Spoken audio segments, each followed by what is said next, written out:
want to start this episode a little differently today. Not with an insight, not with a takeaway, but with a truth. I'm exhausted, and not the kind of exhaustion that comes from working too much or doing too much. It's a deeper kind. I'm tired of performing. And if you're listening right now, I want you to notice, not think. Notice what happens in your body when you hear that. Because for a lot of people, that sentence doesn't land in the head, it lands in the chest. When I say performing, I don't mean being fake. I don't mean being dishonest. Most people who perform are actually quite sincere. What I mean is this, that constant sense that you are being watched, evaluated, remembered. It's that you need to feel like you have to manage how you come across, that you're always a half step ahead of yourself, explaining, adjusting, and even calibrating. Performing can look like doing things such as choosing your words carefully so you're not misunderstood, over-preparing so no one can question your competence, replaying conversations later, wondering how you landed. It's amplifying your wins because you don't trust they'll be seen. Then there's shrinking parts of yourself so you don't feel like you come off as too much. And here's the thing, none of that makes you weak. It makes you adapted. You have been modified and molded. And you may be wondering about where we came up with this type of thinking. How did we learn this? Well, we learn this in environments where there are unspoken rules about behavior.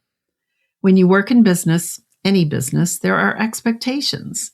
It might look like the need to appear composed or capable or even productive, and then keeping the rest of it behind the door. I recently saw this when attending an event. It was a gathering of professionals, and we were being asked about what we were doing to set ourselves up for a good year ahead. Think of it as a vision board type exercise where you get to dream about possibilities. We had answered some self-reflection questions and were being asked to share.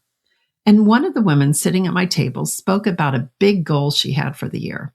It was something she was passionate about for several years, and this year she was committed to make it happen.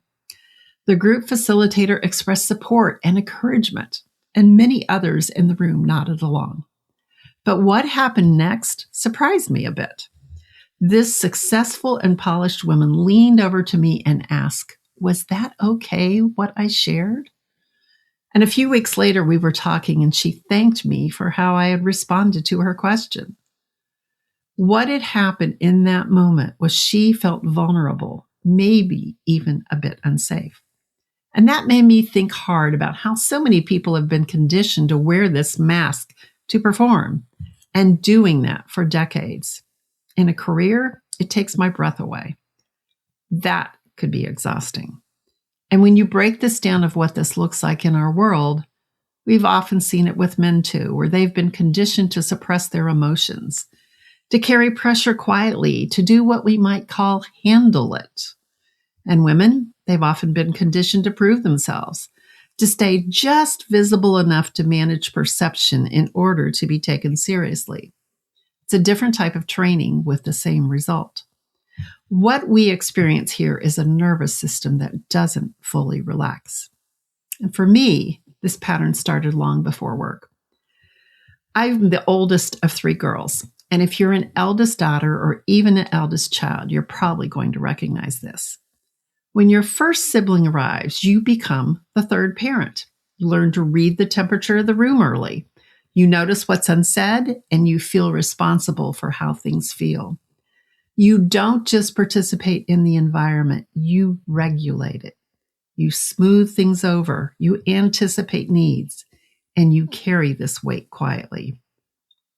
And for a long time, I wore that like a badge of honor. It felt like strength. But over this past year, my sister passed away after a long illness. And suddenly, the structure I had lived inside my whole life changed. What was once the 3 girls became known to me as then there were 2. Loss has a way of doing that. It doesn't just take someone away, it changes the shape of your identity. Roles that felt permanent suddenly reveal themselves as temporary.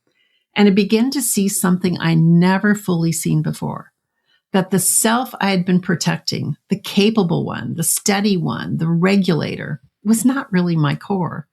It was a strategy. And this is important, so stay with me here.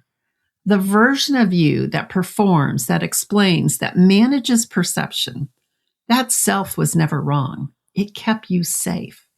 But it's not who you are. It's a pattern of habit and thought.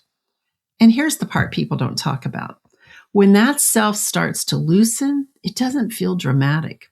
It feels quiet and sometimes confusing. It can feel empty, and that can be scary if you think something is wrong. I started seeing this regulating others' emotions patterns everywhere I went. I saw it in my work, in my content. I noticed how much energy I was spending proving the value of my process, explaining transformations of my clients, highlighting outcomes. And all the while, my clients were living differently. They were now making cleaner decisions, moving with less friction. They weren't explaining, they were embodying. And that contrast was impossible for me to unsee. Like many people, I no longer make New Year's resolutions. I look at choosing that word of the year for a theme. My word for this year is embody. I've shared that in a few groups recently, and when I do, people start leaning in. They get curious even to the point of asking, what does that look like? How do you plan to pull that one off? Embody isn't just thinking about how you approach life. It's owning who you are. It's being at the ultimate level. It's not thinking harder. It's actually less thinking. It's when your presence carries the signal instead of your words. And that's what my work really is. I don't fix people. I help them recognize how they're designed when they learn to survive what it is they no longer need to carry so they can come home to themselves. Here's another place this shows up. When you stop performing, people often rush in with advice you didn't ask for. They assume they know what you're doing. They want to help, but only if you stay inside their box. And when that happens, something in your body closes because safety isn't about being helped. It's about being seen. There's a moment, and you don't get many of these, where what you have seen cannot be unseen. You realize the self you were protecting was never as solid as you thought. And there's no tension in that realization, just clarity. And this is the threshold. It's the door you cross through to begin to see yourself as you really are. This episode isn't meant to solve anything for you. It's not here to regulate you. It's here to let you see yourself. And if something in you recognizes yourself here, quietly, without urgency, trust that. If you feel the nudge that this is time you stop broadcasting, and instead it's time to start embodying, what's real in you already knows the way.